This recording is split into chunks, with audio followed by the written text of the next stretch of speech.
today on CityCast Denver. And today,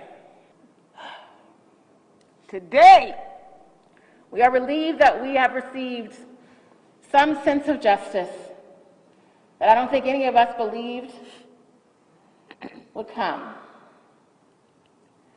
I think we all came prepared to talk about what would happen when a non-guilty verdict was found. That's not what we have here today. But make no mistake, true justice would be George Floyd alive today. That's right. Today is Wednesday, April 21st, 2021. I'm Bree Davies, and this is CityCast Denver. George Floyd's murder was a turning point for America and the ongoing struggle for racial and social justice. And we saw some form of justice served yesterday when former police officer Derek Chauvin was convicted of second-degree manslaughter, second-degree murder, and third-degree murder. Here in Denver, we were bracing for a verdict, and with it came a sigh of relief, but also a recognition of all the work ahead.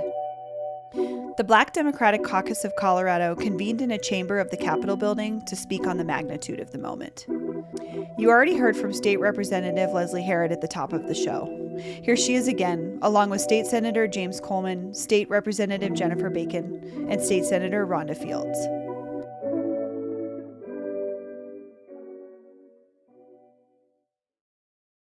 Too many people have died that have not received such justice, that have not received a guilty verdict.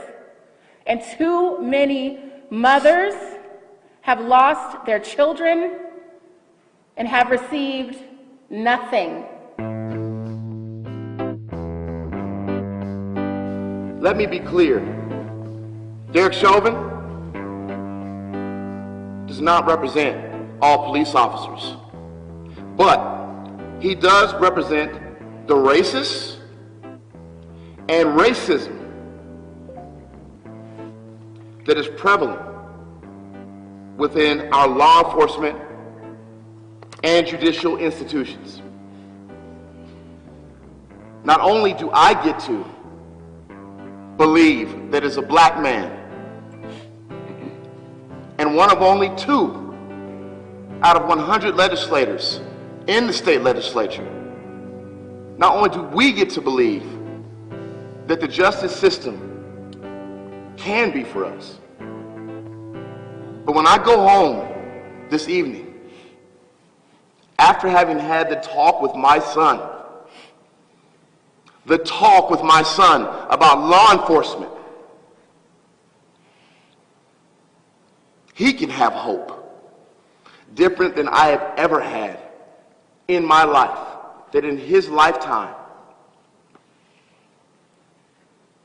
he can believe that there is justice for him as well as a black man. We have been saying names since before Emmett Till.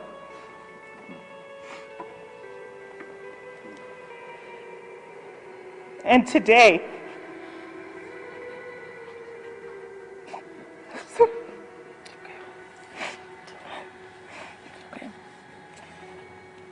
they were heard.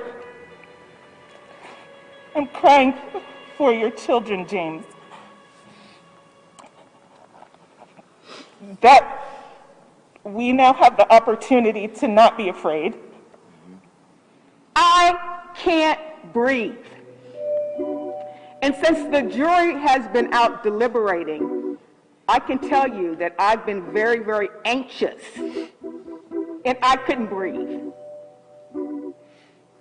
The reason I couldn't breathe is because I've seen the scenario play out time and time again, and the outcome has never been a just verdict. I'm still having difficulty breathing, even though I have the verdict.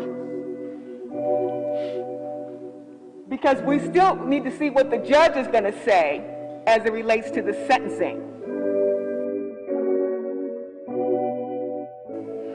So we are moving bills forward this year that continue to the work of law enforcement reform.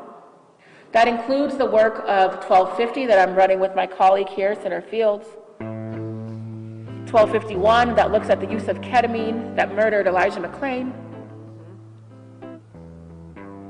We're looking at whistleblower protections for law enforcement officers so they can step forward and step up and against these atrocities that are happening in our communities.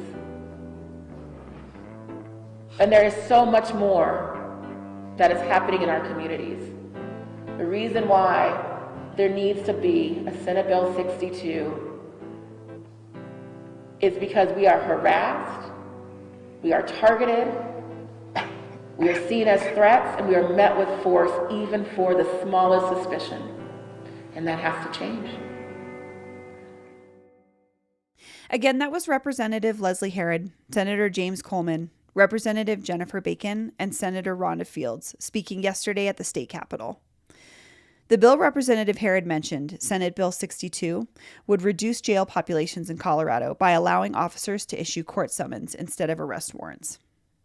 Representative Herod also mentioned the many, many people who still don't have justice, like right here in Colorado. Here are just some of their names. Ryan Ronquillo, shot and killed by Denver police. No officers were charged. Jesse Hernandez, shot 3 times and killed by Denver police officers. Police were not disciplined. Paul Castaway, shot and killed by Denver police. Officer was not disciplined. Michael Marshall died while in police custody. His death was ruled a homicide. Deputies involved were suspended without pay. Devon Bailey, shot and killed by Colorado Springs police. Officers were not charged. Elijah McClain died after being tackled, restrained, and injected with ketamine by Aurora police and medical personnel. No one was charged. William Lamont DeBose, shot and killed by Denver police. No charges filed against the officer. Antonio Blackbear, shot and killed by Denver police. No charges were filed against the officers.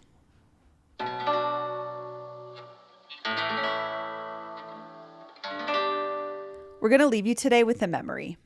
Last year, in the weeks after Derek Chauvin murdered George Floyd, thousands and thousands of Denverites took to the streets to protest police violence and call for justice. It was an expression of solidarity at the height of the pandemic lockdown. So to end the show today, we want to take you back to that time. Here's a recording our producer Paul Caroli made at a protest on the steps of the Capitol on June 1st of last year. It's an 8-minute and 46-second moment of silence in memory of George Floyd.